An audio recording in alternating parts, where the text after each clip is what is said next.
Oi pessoal, tudo bem? Bem-vindo a mais um vídeo aqui no meu canal. Hoje eu vou contar para vocês a respeito de um evento tão importante, mas tão importante que ele literalmente colocou fim a uma era. Eu estou falando a respeito da queda de Constantinopla, que abalou o mundo ocidental de tal maneira que é considerado pelos historiadores como o ponto final da Idade Média e o começo da Idade Moderna. Mas, antes disso, aquele avisinho de praxe, não se esqueça de dar uma olhada aí se você continua inscrito no canal. Se você não é inscrito, por favor, se inscreva aqui no canal. Para ajudar o canal, tem vários modos. Você pode, além de se inscrever no canal, você pode entrar para o clube do canal e ajudar financeiramente o canal. Tem o link aqui embaixo desse vídeo para entrar no clube. Ou, se você não quiser ajudar financeiramente, um modo que você pode fazer para ajudar é compartilhar este vídeo com os seus amigos ou seus inimigos, caso você não goste de mim nem do vídeo que você está assistindo agora. Ou então você pode também comentar, além de dar o seu like ou o seu dislike, comentar aqui embaixo nas mensagens, tá legal? Vamos então ao vídeo de hoje. Constantinopla, ela foi fundada em 330 depois de Cristo pelo imperador romano Constantino.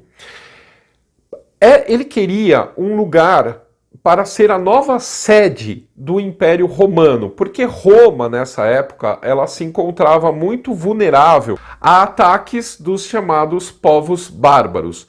O lugar foi escolhido cuidadosamente devido à importância estratégica. Constantinopla, atual Istambul, ela fica no Estreito de Bósforo, que liga o Mediterrâneo ao Mar Negro, num lugar por onde passavam quase todas as rotas comerciais que ligavam a Europa à Ásia. Além da importância da rota e da distância aos bárbaros, o local ele tem um lugar ótimo para construir um porto, um estuário que ficou conhecido ao longo da história como chifre ou corno de ouro, por causa do formato. Ali anteriormente já existia uma cidade chamada Bizâncio, que acabou sendo incorporada a Constantinopla. Logo depois que se mudou para Constantinopla, o Constantino ele se converteu ao cristianismo. Anos depois, o imperador Teodósio I ele transformou o cristianismo na religião oficial do Império Romano. Em 395, o Império Romano ele foi separado entre os dois filhos do Teodósio I. Um deles ficou com a parte ocidental, o Império Romano no Ocidente, e a outra parte com o Império Romano do Oriente, cuja sede, obviamente, foi Constantinopla. Esse império, o Império Romano do Oriente, ele ficou conhecido como Império Bizantino, por causa da antiga cidade de Bizâncio, que acabou sendo incorporada a Constantinopla. Os dois lados continuaram tendo administrações separadas, tanto o romano do Oriente quanto do Ocidente. E ambos sofreram ataque do Átila, o Huno, como eu contei nesse outro vídeo anteriormente para vocês. Esses ataques, eles ajudaram a enfraquecer os romanos do Ocidente, levando à queda de Roma no ano 476, que é o marco do início da Idade Média. O Império do Oriente ele foi pouco afetado com essas mudanças e assim acabou se tornando o principal estado cristão por alguns séculos. Foi por causa dos ataques do Átila que o imperador Teodósio II mandou construir as famosas muralhas duplas de Constantinopla, que foram concluídas em 413 d.C. Essas muralhas de 12 metros de altura e 5 metros de espessura contornavam toda a cidade, os campos e vilarejos em torno dela, se estendendo por um perímetro de 20 quilômetros. Elas sofreram danos em vários terremotos, mas sempre foram reparadas e sempre resistiram não só aos terremotos, mas a diversos ataques. Além disso, para defender a muralha diante do chifre de ouro, do corno de ouro, foi instalado no século VIII uma corrente gigantesca atravessando o porto. A entrada do porto era protegida por essa corrente que impedia que passassem navios para dentro do porto. Essa corrente, fechando o porto, ela podia ser subida e descida à vontade, permitindo ou não a entrada de navios. Por causa dessa defesa, ataques por mar eram praticamente impossíveis de serem bem-sucedidos a Constantinopla. Essas defesas de Constantinopla funcionaram tão bem, mas tão bem, que por quase 1000 anos ela resistiu a todas as invasões. Somente em 1204 é que ela foi invadida. E, ironicamente, os atacantes não eram os seus vizinhos muçulmanos, mas sim eram cavaleiros cristãos da Europa. Isso aconteceu durante a chamada Quarta Cruzada. Em vez de eles seguirem para a Terra Santa, eles decidiram atacar Constantinopla, que na época não era considerada assim tão cristã perante eles, já que Constantinopla havia se separado do papado de Roma depois do grande cisma no século XI, que deu origem à Igreja Ortodoxa. Os cruzados, eles estabeleceram um Estado latino na região, enquanto o resto do Império Bizantino se desfez em uma porção de pequenos estados. Mas em 1261, a dinastia dos Paleólogos, ou Paleólogo, conseguiu retomar Constantinopla e reunificar o que restava do Império. A partir daí, Constantinopla foi se mantendo como podia, entre ataques dos vizinhos latinos, sérvios, búlgaros, otomanos, a peste negra, que matou quase a metade dos habitantes da cidade, e a própria decadência econômica do Império. A capital acabou sendo, aos poucos, despovoada. Dos 400 mil habitantes de Constantinopla, na época da Quarta Cruzada, a população caiu para 40 a 50 mil pessoas. Por causa disso, a região entre as muralhas, que antigamente era totalmente povoada, acabou se transformando numa série de pequenas vilas com seus próprios muros separando os seus vastos campos. O próprio Império Bizantino foi diminuindo e no século XV ele controlava apenas um pequeno território ao redor de Constantinopla, além de uma parte da Grécia e de algumas outras ilhas no Mediterrâneo. Em compensação, os seus vizinhos turcos otomanos não podiam estar em melhor fase do seu império. Eles haviam tomado o poder na Anatólia no final do século XIII, pouco menos de 100 anos após a Quarta Cruzada. O nome otomano ele deriva do fundador do Império Otomano, o sultão Osman I, que herdou um pequeno principado do seu pai, Ertugrul, e o expandiu, sobretudo tomando terras que antigamente pertenciam ao Império Bizantino.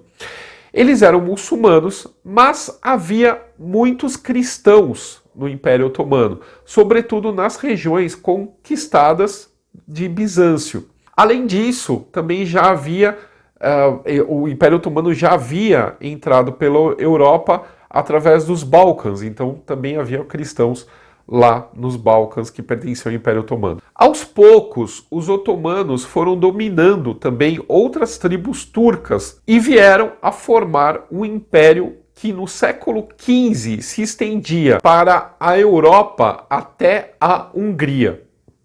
Eles cresceram tanto que os próprios bizantinos viraram um estado vassalo do Império Otomano, embora mantivessem a sua independência. Eles pagavam para o Império para serem deixados em paz. Em 1422, o sultão Murad II, ele tentou conquistar Constantinopla, mas ele teve que abrir mão dos seus planos porque estava demorando demais essa conquista e porque estourou uma rebelião dentro do próprio Império Otomano. Ele morreu em 1451 e o seu trono ele ficou para o filho dele, o Maomé II, que na época tinha 19 anos de idade. A maioria dos reis europeus pensou que não precisavam mais se preocupar por enquanto com os otomanos, porque um sultão tão jovem só podia ser um governante fraco. Muitos chegaram a comemorar quando ele ascendeu ao trono. Mas tanta comemoração foi precipitada, porque o Maomé, ele não era qualquer garoto de 19 anos. Ele tinha tido uma educação primorosa que incluía não só o básico da educação de um príncipe muçulmano da época, como religião e matemática, mas também uma educação filosófica e científica consistente. O pai havia preparado Maomé para reinar, dando a ele um governo de uma cidade quando ele tinha apenas 14 anos de idade. Além disso, ele já tinha tido uma certa experiência de ser sultão por algum tempo, quando o pai dele abdicou ao trono após uma derrota que ele sofreu dos húngaros. O Maomé então ordenou que o pai liderasse os exércitos turcos contra os húngaros e dessa vez o pai dele venceu e assim pôde retornar ao trono. O Maomé ele aprendeu bastante com a experiência, por isso não era nenhum príncipe imaturo quando ele voltou a reinar após a morte do pai. A primeira coisa que o Maomé II fez ao subir ao trono foi reforçar a Marinha Otomana e construir uma fortaleza no lado europeu do Estreito de Bósforo, bem em frente a outra fortaleza que ficava do lado asiático. Com isso, então, ele podia controlar completamente o tráfego de navios entre o Mediterrâneo e o Mar Negro e começou a cobrar uma taxa de quem passava pelo estreito. Além disso, o Maomé II ele começou a recuperar as estradas que levavam da sua capital, Adrianópolis, atual Edirne, para Constantinopla e mandou um grupo grande de soldados para a Grécia, onde os bizantinos mantinham um exército numeroso. Nada suspeito, como vocês podem perceber, né? Enquanto os europeus eles continuavam achando que não precisavam se preocupar com o Maomé, ele trocou embaixadas com vários países na Europa, fez tratados de paz com a Hungria e a República de Veneza, que tinham interesses muito grandes nessa rota comercial que era dominada basicamente por ele, e principalmente por essa região do Bósforo.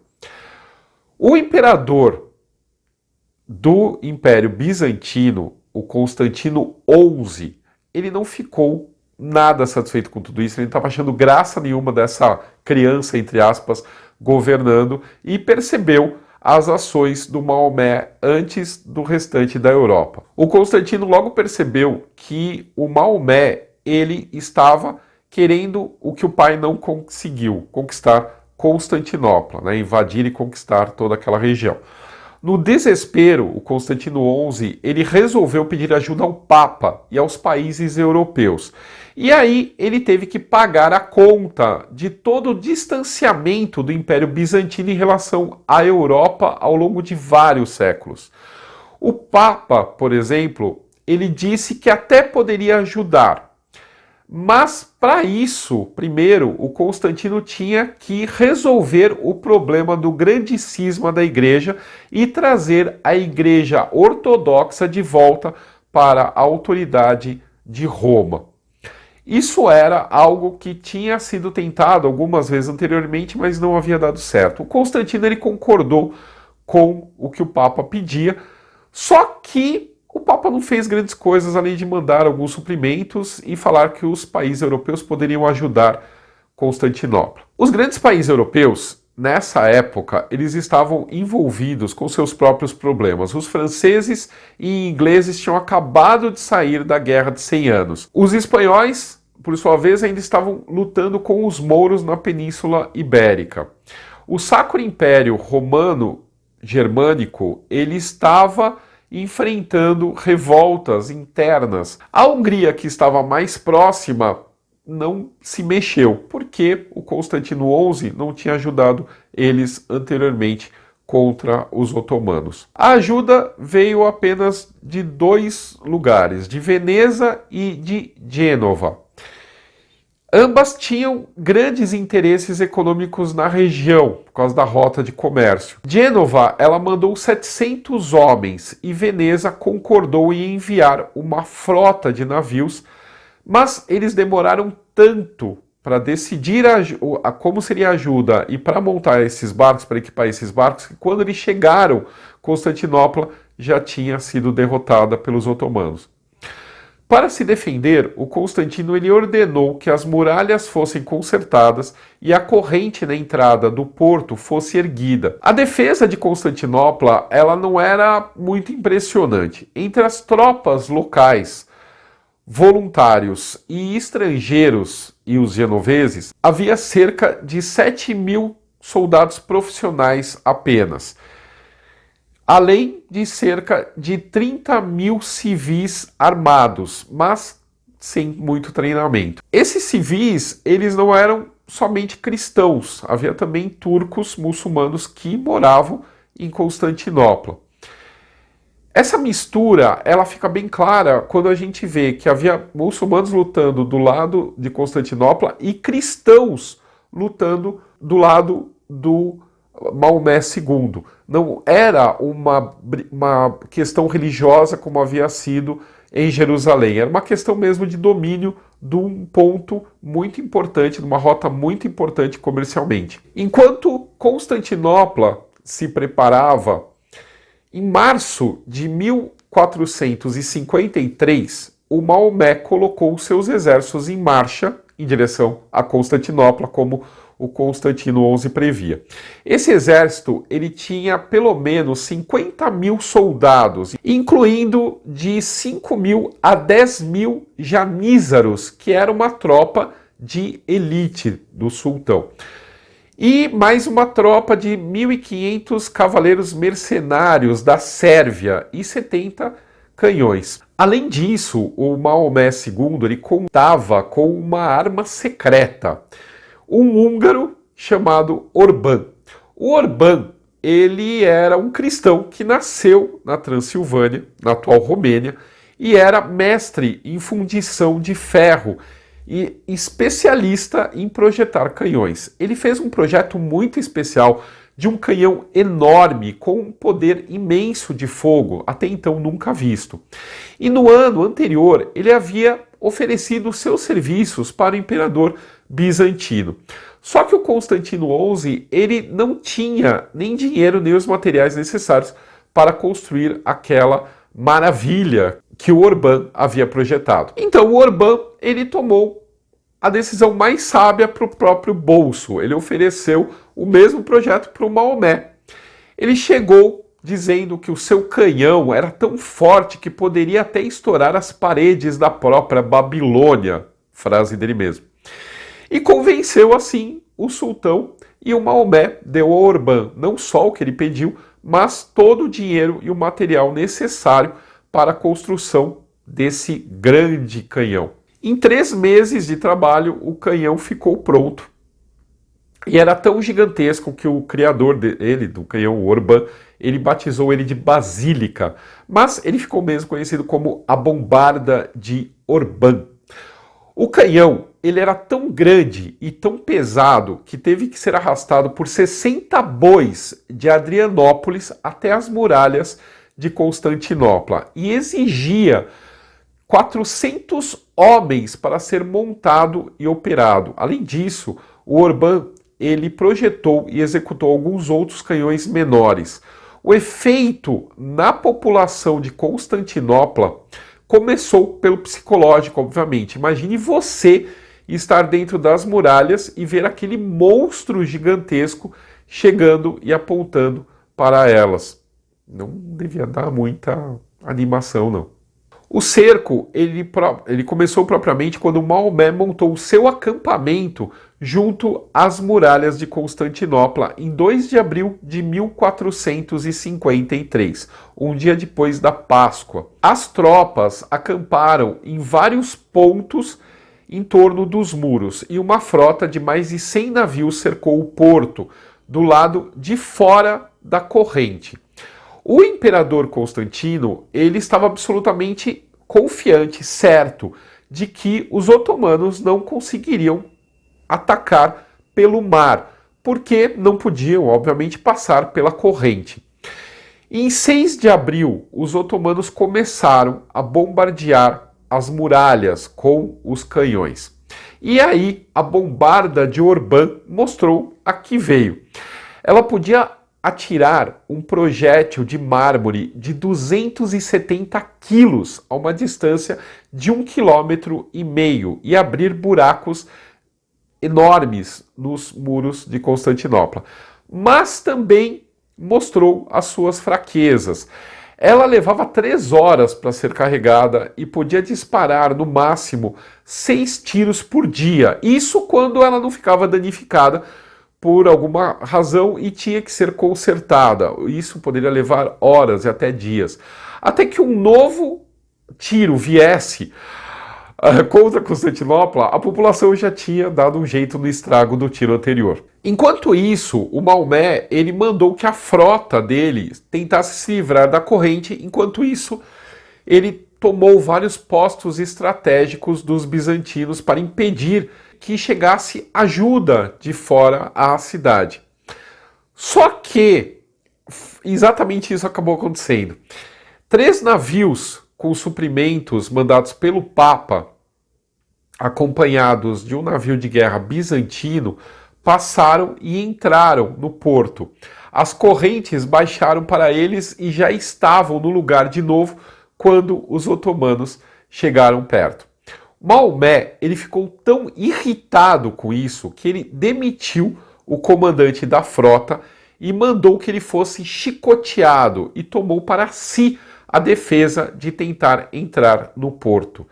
E aí ele teve uma brilhante ideia. Ele mandou alguns dos canhões serem posicionados para atacar os defensores da corrente e inventou um tipo de rampa coberta de óleo para permitir que os navios menores atravessassem por terra do Bósforo ao Corno de Ouro. A invenção maluca acabou dando certo e ele conseguiu assim colocar os seus navios na área dentro da corrente. Os defensores de Constantinopla tentaram então destruir a frota otomana com navios em chamas, mas isso não deu certo.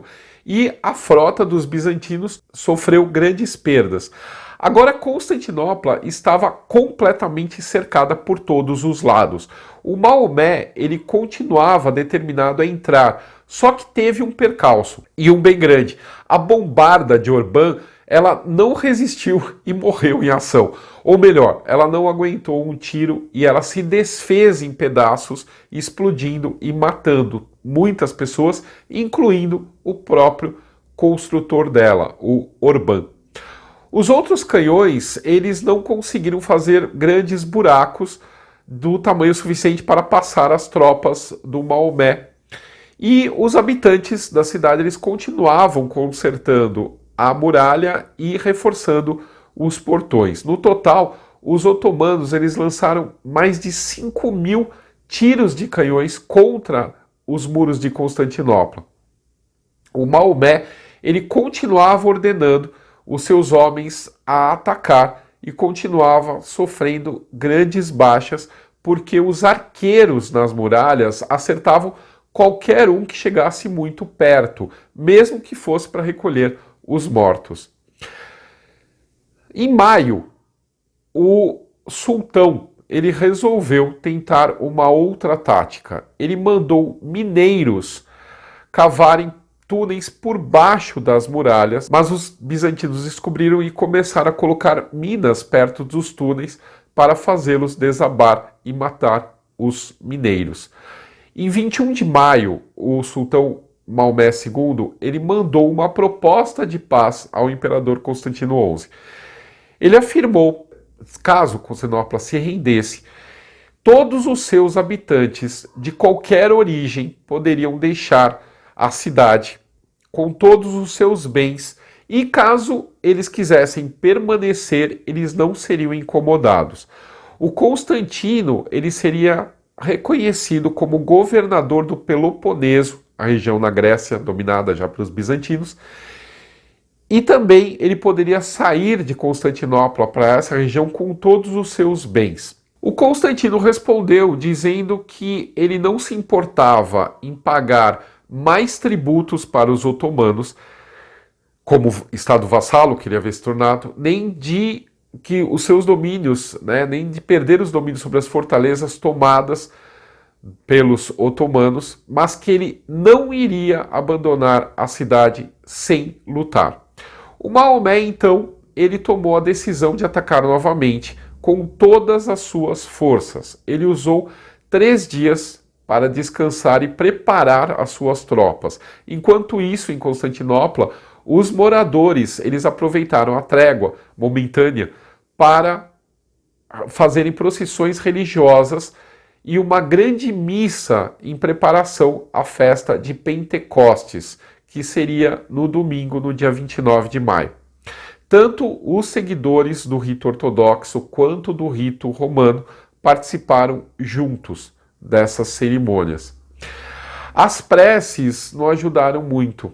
Logo depois da meia-noite do dia de Pentecostes, os otomanos eles começaram um ataque violento, coordenado em vários pontos ao longo da muralha e do porto de Constantinopla.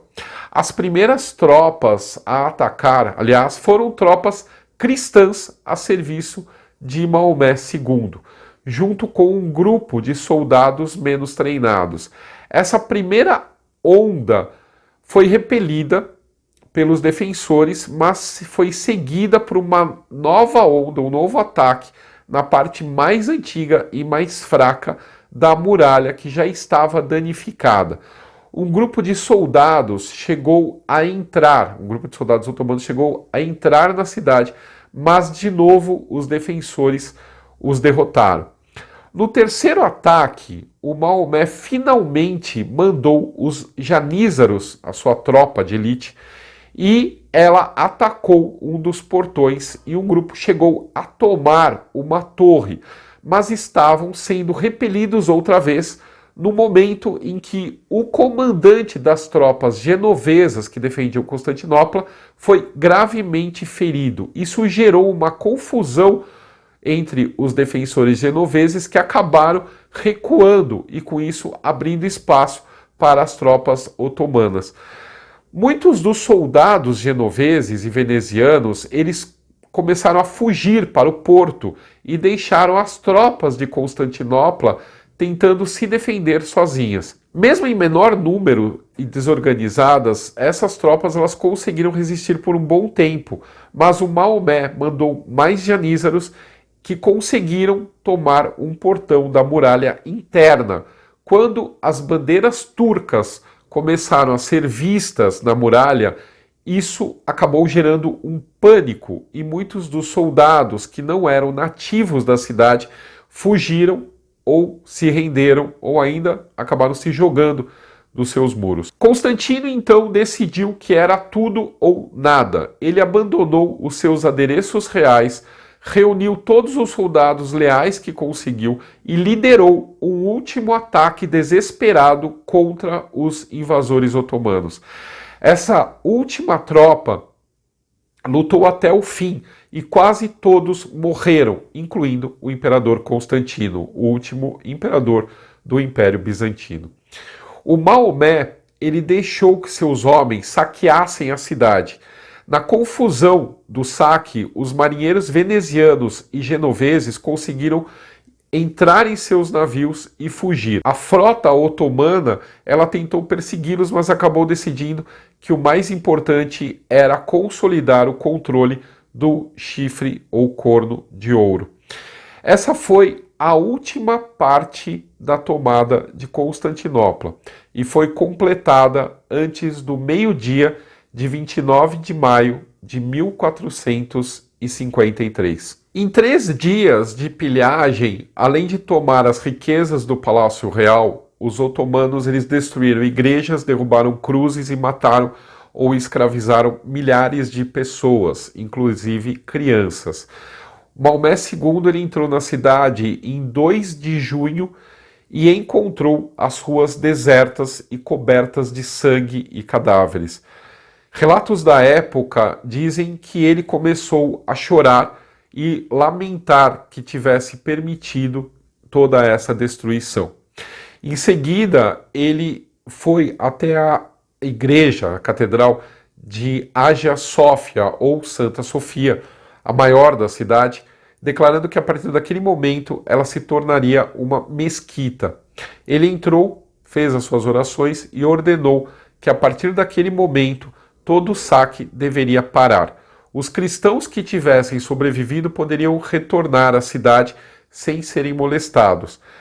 Só que a maioria deles não tinha mais para onde voltar porque as suas casas haviam sido destruídas.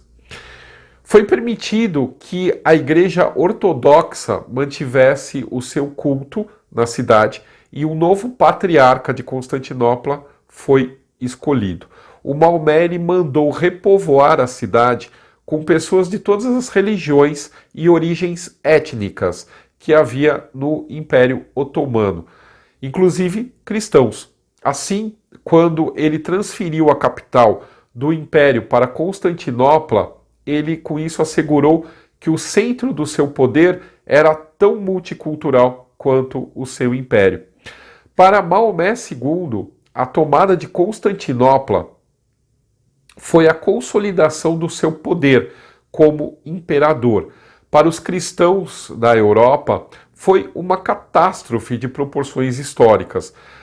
Não só eles perdiam o principal baluarte da resistência contra o perigo turco, como era chamado a expansão otomana, como também eles perdiam a principal rota de comércio para o Oriente, ameaçando todo o comércio lucrativo de especiarias e tecidos, principalmente. O Papa ele chegou a convocar uma cruzada para retomar Constantinopla, mas as potências europeias acabaram não atendendo o pedido, pois elas tinham problemas internos o suficiente com que se preocupar.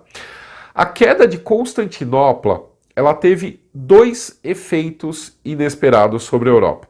O primeiro é que muitos estudiosos bizantinos que conseguiram fugir da cidade, eles levaram consigo seus conhecimentos das tradições greco-romanas que ainda persistiam na cidade e que tinham sido perdidas na maior parte da Europa. Isso levou um aumento súbito de interesse pela ideia da antiguidade, desde a filosofia e a ciência até a estética, o que acabou influenciando diretamente o surgimento do Renascimento. O segundo efeito é que as nações europeias elas começaram a buscar um caminho alternativo para o comércio com o Oriente. Portugal foi o país que saiu na frente, uma vez que como o primeiro estado moderno da Europa, né, que não enfrentava os graves problemas de lutas internas entre o rei e seus vassalos, ele conseguiu criar as suas primeiras expedições e contornar a costa da África até chegar às Índias com Vasco da Gama em 1498. Isso abriu caminho para as grandes navegações que levaram os europeus até o continente americano e transformaram definitivamente a maneira de ver o mundo que existia até a Idade Média. Esses 2 grandes efeitos são características da chamada Idade Moderna, e é por causa deles, sobretudo, que a queda de Constantinopla é considerada o marco inicial dessa era histórica. Gostaram do vídeo? Espero que sim. E deixem aí seus comentários, seus likes, seus dislikes. Tá legal? Até o próximo.